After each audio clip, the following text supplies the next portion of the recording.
Говорю, пацаны вернулись с задачки, блядь, это ВВшечка, блядь, товарищ, которая в нынешнем шахеде, блядь. И такой хуеты, блядь, сука, 70 килограмм.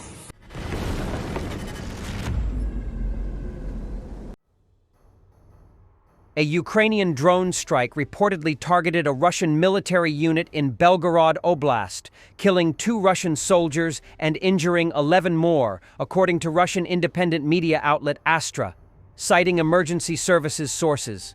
The strike allegedly took place overnight on June 20th in the village of Rogovatoye, located in the Stary Oskol district, at a military facility on Muravlyansky Drive. According to Astra, drones operated by Ukraine's armed forces attacked the Russian military site, resulting in multiple casualties. On the morning of June 20th, local authorities in Belgorod Oblast claimed that 12 districts had been attacked over the previous 24 hours. Officials said that in the Stary Oskol municipal area, near Rogovatoye, a building belonging to an agricultural enterprise had been damaged. In May, Belgorod Governor Vyacheslav Gladkov said his deputy had been injured in a separate Ukrainian drone strike. Russia has not officially confirmed casualties from the reported June 20th attack. Ukraine's new Sapsan ballistic missile could reach Moscow, says head of the presidential office Andriy Yermak in an interview with The Times. The missile, already used in combat, carries a 480-kilogram warhead, twice the punch of an ATACMS, and has a confirmed range of 300 kilometers, possibly up to 500 kilometers. "We will keep surprising our enemies," Yermak added. Ukraine has begun mass production of its domestically developed Sapsan short-range ballistic missile. Yermak emphasized that the rapid success of the Sapsan program reflects Ukraine's maturing defense industry. "Every Russian must feel what it is like in constant danger," he said, alluding to further operations beyond the Operation Spider's Web drone strikes on Russian air bases earlier this month. Asked whether the Sapsan could reach Moscow, Yermak replied, "Things are moving very well. I think we will be able to surprise our enemies on many occasions." While export variants are capped at a 300-kilometer range to comply with missile technology control regime limits, domestic versions are believed to extend as far as 500 kilometers. Officially designated the Operational Tactical Missile System HRIM-2, the Sapsan carries a 480-kilogram warhead, more than double the payload of the U.S. Army Tactical Missile System, ATACMS, and travels at speeds exceeding Mach 5. First used in combat last month, the missile struck a military target approximately 185 miles inside Russian-held territory. Ukrainian officials have declined to confirm the full operational range, but note its potential to alter strategic dynamics along the front line, according to The Times. Yermak also called for a package of American weapons with air defense as the priority, suggesting funding could come from European allies or seized Russian assets. His remarks come as NATO leaders prepare to convene in The Hague, where defense spending and Ukraine's security needs will top the agenda. Earlier this month, it was reported that Sapsan entered combat use, boasting a 300-kilometer range and warhead capacity, surpassing ATACMS in its operational debut. On the Eastern Front, Ukraine's SBU drone operators struck a Russian mobile radar on a trailer, 2 motorcycles, a soldier, a truck, and a van. Ukrainian SBU drone operators have become a crucial part of the country's covert war against Russian forces. Operating from hidden locations near the front lines, these elite units carry out surveillance, identify high-value targets, and conduct precision strikes using FPV kamikaze drones.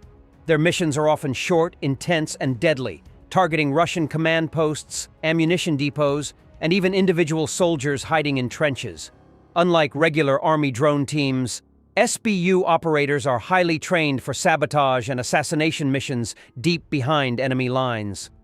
Their work requires quick thinking, nerves of steel, and real-time coordination with intelligence services. With high-definition thermal cameras and encrypted communications, they strike in silence and disappear before the enemy knows what happened. In many cases, one operator can destroy multiple Russian assets in a single day, shifting the tactical balance.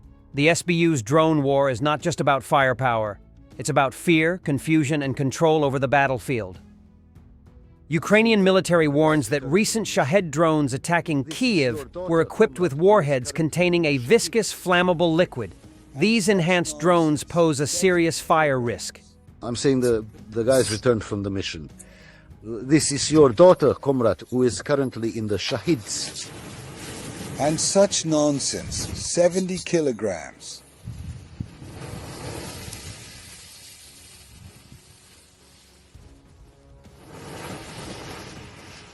Yes. Russian soldier on a quad bike hit dragon's teeth trying to escape a Ukrainian FPV drone in Kursk region. Days later, aerial recon hit 2 more Russians hauling ammo at the same spot.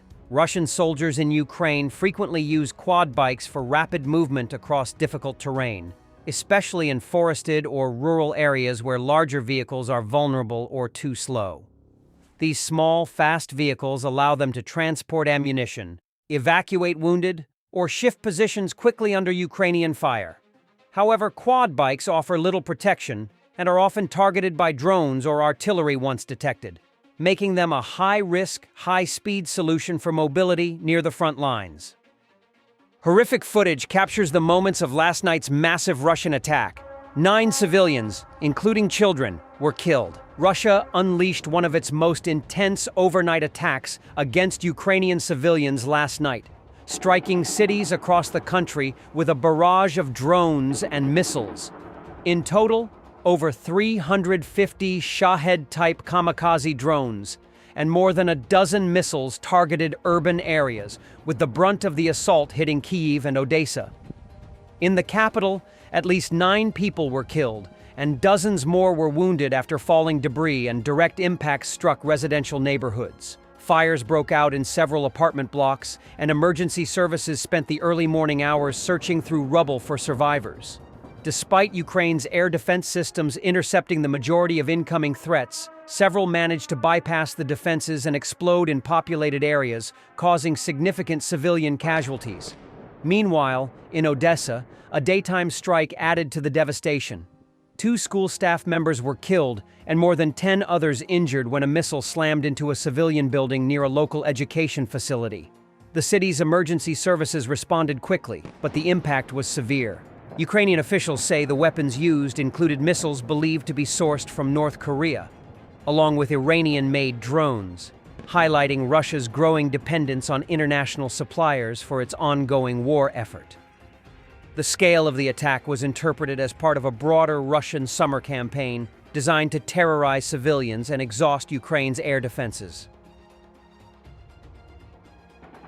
On 23 June 2025, Norway's Ministry of Defense confirmed it will fund and jointly produce maritime drones on Ukrainian territory as part of a 6.7 billion Norwegian kroner, or $665 million initiative under the UK-Norway-led Maritime Coalition. Ukraine has been a pioneer in sea drone technology. Ukrainian maritime drones have played a key role in forcing much of Russia's Black Sea fleet to retreat from the northwestern Black Sea and waters near occupied Crimea. Drone warfare across air, land, and sea has become a defining feature of the ongoing Russo-Ukrainian war. As both sides race to advance unmanned technologies, Russia is closing the gap in naval drones, and Ukraine's allies are now working to catch up with the pace of innovation. According to the Norwegian Ministry of Defense on X on 23 June, Norway to develop and produce uncrewed surface vessels, USVs, on Ukrainian soil. The Norwegian Minister of Defense, Tor O. Sandvik, specified that parts of this funding will be used to develop and produce uncrewed maritime vessels using KDA technology, with production based in Ukraine. The announcement confirms Norway's direct investment in the Ukrainian defense sector. In January, the UK had announced its own development of a universal maritime drone for Ukraine. Kongsberg Defense and Aerospace, KDA, has signed an agreement with a Ukrainian industrial partner to co-develop and manufacture USVs using Norwegian technology. The Naval News report states that these drone boats will be equipped with weapon stations from KDA and built in Ukraine. KDA President Eric Lee noted, "Unmanned vessels play a major role in helping Ukraine to defend its territory and neutralize the Russian Navy in the Black Sea."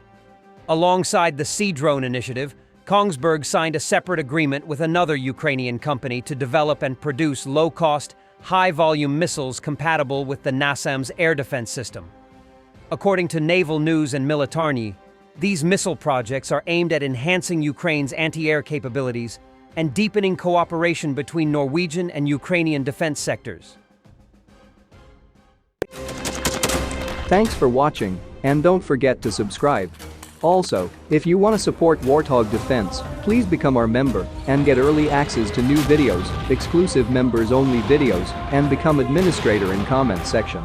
The membership link is in the description. Rescues every day. We had a guy last week at 6 rescues in 6 days. You know, he's doing the job every day.